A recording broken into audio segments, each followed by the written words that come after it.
best not make any more threats to the United States. They will be met with fire, fury, and frankly power, the likes of which this world has never seen before. And with that statement, the world is on notice. President Donald Trump warning the U.S. will not be pushed around by a belligerent North Korea. Fox News confirming a potentially major advance in that country's nuclear program amid a new threat from Pyongyang aimed at the U.S. territory of Guam. These are quickly moving developments as we will take you through all of them today. Serious stuff here. I'm Bill Hemmer. Welcome to America's Newsroom. Shannon, good morning to you. Good morning to you, too. I'm Shannon Bream. Secretary of State Rex Tillerson says the U.S. will continue to pursue talks with North Korea, but defended President Trump's fiery warning, saying it's a message that Kim Jong-un will hear loud and clear. What the president was doing is sending a strong message to North Korea in language that Kim Jong-un would understand, because he doesn't seem to understand diplomatic language. I think the president just wanted to be clear to the North Korean regime that the U.S., unquestionable ability to defend itself, will defend itself and its allies. And I think it was important that he deliver that message to avoid any miscalculation on their part. Comments delivered on board the plane en route to Guam a short time earlier today. North Korea, meanwhile, retaliating with a new threat, claiming that they're looking at a possible military strike on the U.S. territory of Guam. That island, a key U.S. housing area for thousands of troops and several key military bases in the Pacific Ocean. Rich Edson's live for us this morning at the State Department. All right, good morning, Rich. Secretary Tillerson defending the president's remarks, but also it sounds like he is urging calm. Well, Shannon, it's notable that the Secretary of State made these remarks on his way to Guam, the island that North Korea says it's carefully considering an attack on. The Secretary says that he has thought of no change in plans to that itinerary coming back to the United States. He didn't want to avoid Guam, and he says he believes there is no imminent threat. I think Americans should sleep well at night, have no concerns about this particular rhetoric of the last few days. I think the president, again, as commander-in-chief, I think he felt it necessary to issue a very strong statement directly to North Korea. But I think what the president was just reaffirming is the United States has the capability to fully defend itself from any attack and defend our allies, and we will do so. And so the American people should sleep well at night. Congressional Democrats have met President Trump's comments with criticism, saying that they believe his comments were reckless, bombastic, and unhelpful. The Secretary of State is just returning from a trip to Southeast Asia, where he spent days pushing countries to crack down on their economic and diplomatic activity, to isolate North Korea, and to force it to surrender its weapons program. One intelligence officials say they believe has developed a nuclear warhead small enough to fit in a missile. Tillerson notes he also spoke with Chinese and Russian officials, who in turn met with North Korean diplomats. The Secretary says the fact that North Korea has upped its rhetoric is a sign that this pressure campaign against it is beginning to show. Shannon.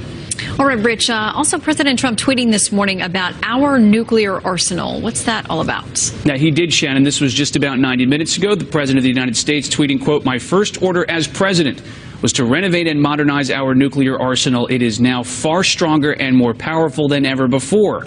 Hopefully, we will never have to use this power, but there will never be a time that we are not the most powerful nation in the world." Notable, the Obama administration also began a process pushing to modernize the nuclear arsenal with a $100 billion modernization effort in the previous administration. Shannon. All right, Rich Edson live for us at the State Department. Thank you so much, Bill. I want to bring in someone right now who's got a lot of experience dealing with North Korea, former New Mexico Governor Bill Richardson, UN ambassador in the Clinton years. And, sir, thank you for your time today. I want to share with our audience what we believe is possible. And there are a lot of ifs in this scenario, too, as I believe you will admit, Mr. Ambassador, as well. If the ICBM can be launched successfully, if it can re-enter the atmosphere, if it can deliver with accuracy, from North Korea to Hawaii, you're talking 20 minutes. Los Angeles, a little more than half an hour. Chicago, close to 40 minutes. And New York City, 38 to 39 minutes. Advance at one time. This is the length it would have to travel. Anchorage, Alaska, shy of 4,000 miles. LA is about 6,000. Chicago, New York, and Washington, D.C. between 6,500 and 7,000 miles. Guam has become a focus here over the past 24 hours because of the return rhetoric. You're about 2,100 miles southeast of North Korea. You've got about 2 U.S. military bases there, 6,000 U.S. troops, many of them Marines. You do have the THAAD ballistic missile defense system that's set up there that's been very hotly contested in South Korea, and about 160,000 people population living there. To you, Mr. Ambassador, I saw you in an interview a bit earlier, and you were talking about the comment from the president, the fire, the fury, and the power.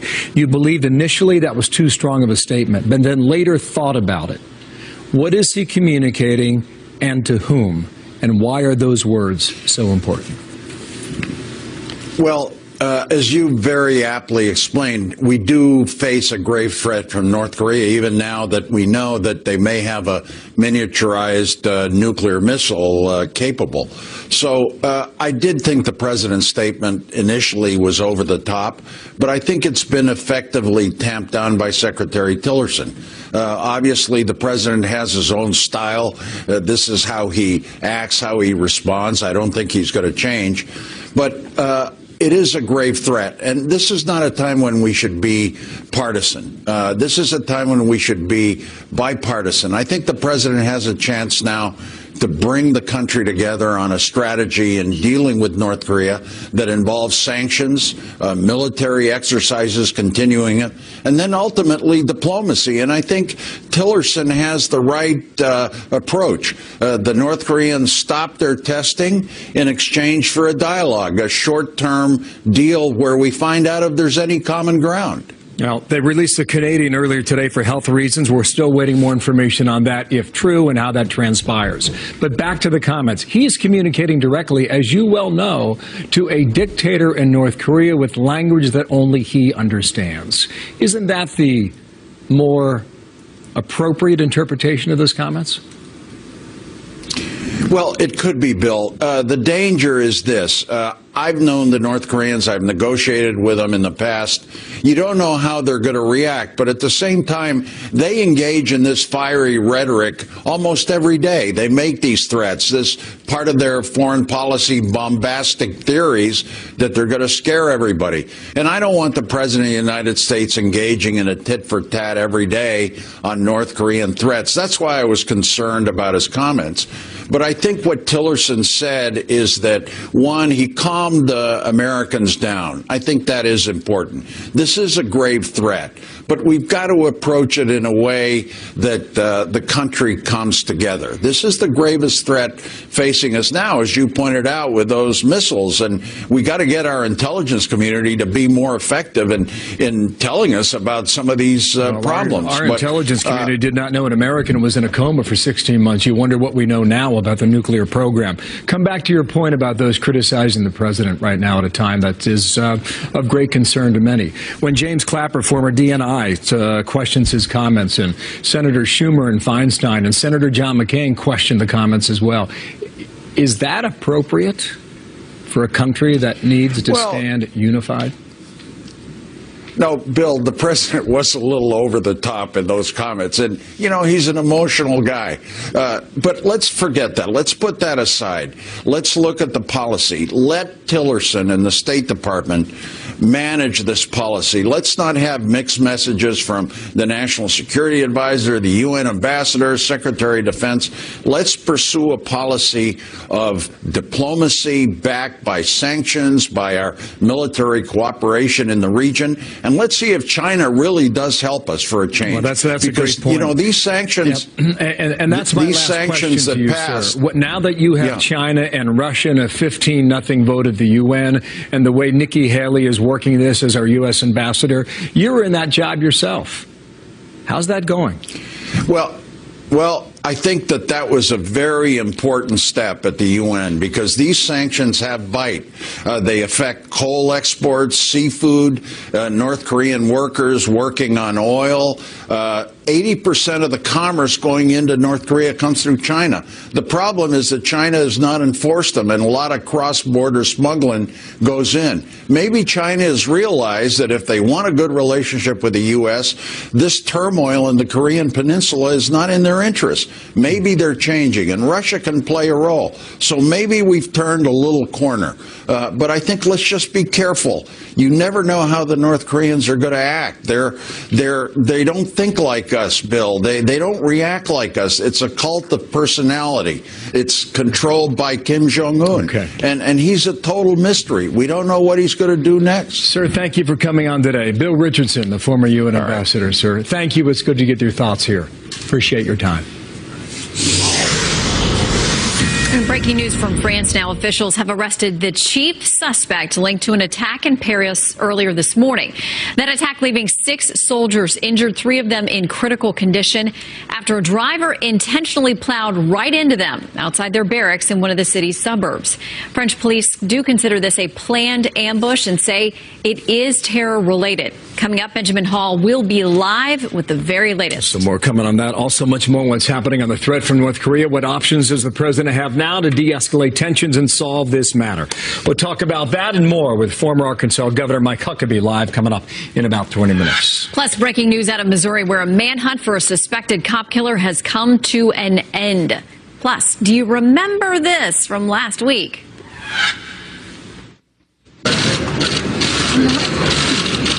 Well, now White House advisor Stephen Miller is speaking out for the very first time since what we hope to show you there, his infamous exchange with a reporter.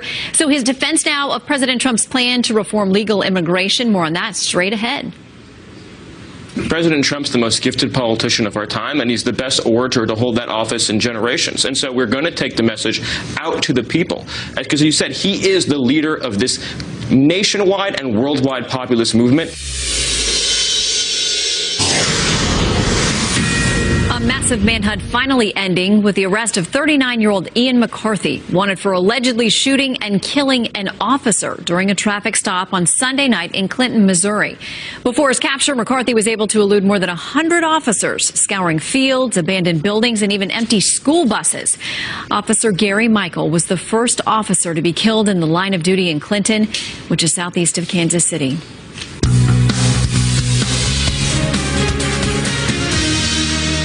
I want to say, it sounds like you're trying to engineer the racial and ethnic flow of people into this country. Jim, that is one of the most outrageous, insulting, ignorant, and foolish things you've ever said. The extreme media, and I wouldn't call it mainstream because it's extreme to want no borders. It's extreme to want to have unlimited cheap migration, driving down working class wages. These are extreme positions. And so the extreme media is going to do whatever they can to tear down this president. But as long as the people stand for what they want and what they believe in, we're going to keep winning. Okay, so there's a sample now. Stephen Miller, last clip with Laura Ingraham last night, working with Tucker. Commenting now on his infamous clash with a CNN reporter over President Trump's immigration policy. The president has endorsed a bill that would cut legal immigration in half. Brad Blakeman, former Deputy Assistant President George W. Bush. Zach Pecanis, former DNC senior official. Gentlemen, good day to both of you. Morning. You want to see some numbers, guys? Let me go ahead and show you what we've learned from our brain room. Fiscal year 2014 through 2016. Look at the increase of the inadmissible at the border. Okay, now I want to show you another graphic that goes back this past January. Look at how they have dropped. These are either border arrests or what they call inadmissibles. January almost 11,000 down to July about 6,800. Brad, if you look at those numbers, what does it suggest about the policy that is appropriate for the country today? Well, first of all, it shows there's a new sheriff in town, and that just the mere rhetoric of Donald Trump explaining what the American people will be willing to do for immigration, both in coming across with visas and also applications for green cards and permanent citizenship, is going to be done by the rule of law. And we're empowering those people who work for the government to do their jobs. But we have to be clear on one thing. Our immigration must be compassionate, but first and foremost, it's got to be what's in the interest of our country. It's the needs of our country versus the wants of others to come here. Zach, what's wrong with that? Well, look, I mean, this is not about charity. This is about our economic prosperity and our economic security. And what we know is that actually this immigration, it actually raises wages. And don't take my word for it. Take the word of George Borjas, the Harvard economist that Steve Miller himself quoted during that press conference. It says that 92.4% of high school people who have high school diplomas or higher, they actually see their wages increase through this kind of immigration, not decrease. And so I think that Steve Miller really needs to come out of his $1 million condo in downtown D.C. that his daddy helped him pay for and talk to real workers and see what happens when his policy gets pushed through. Hit him right at the knees, huh, Zach? Is that your cosmopolitan bias coming out again? Damn right. Okay, it's early. Brad, they're going to cut the number who come into this country. They want to be more specific over who gets admission in. How does that change our country? It changes our country because we're accepting people that our country needs. We should still be acquiring the best and brightest minds to come to America, encourage them to come here because our country needs that kind of brain power. That's what has built our country, innovation, ingenuity.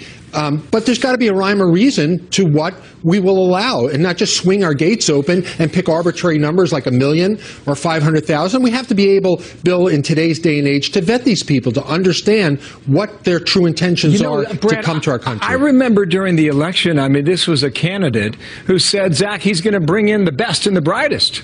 That's who we wanted for our country. I think that's fine, but the best and the brightest is not just those with those with high degrees. I mean, the reason why this is coming up against such strong opposition within the Congress, it's not from Democrats, it's from Republicans who are saying that they need these workers to come in. Their economy within their states, particularly agricultural states, require this because these workers that are coming in, they're not competing against Americans. We know this. I mean, there was a study of the guest worker program, the Bracero program from the 1940s and 60s. When the immigration came off and they stopped letting in low-wage workers, they weren't replaced with American workers. They were replaced with labor-saving technology, not new American workers. On that topic, then back to Stephen Miller on immigration policy, and we'll address this next. Watch. He is the leader of the populist movement that's taken hold in this country and swept the entire world. And what is that about? It's about a trade policy that creates more manufacturing jobs for our workers in Detroit and in Baltimore and all over the country, about an immigration policy that uplifts Hispanic workers and African American workers into the middle class. That one, Brad, go. Absolutely. We have to attract the type of workers that we need. And it's not saying that we're not going to allow people into this country by the way of low-skilled workers that we also need to do the kind of work that they've been doing for generations for our country, and we're appreciative of that. But there's got to be a way to allow them to come in and then go, and not merely stay here undocumented.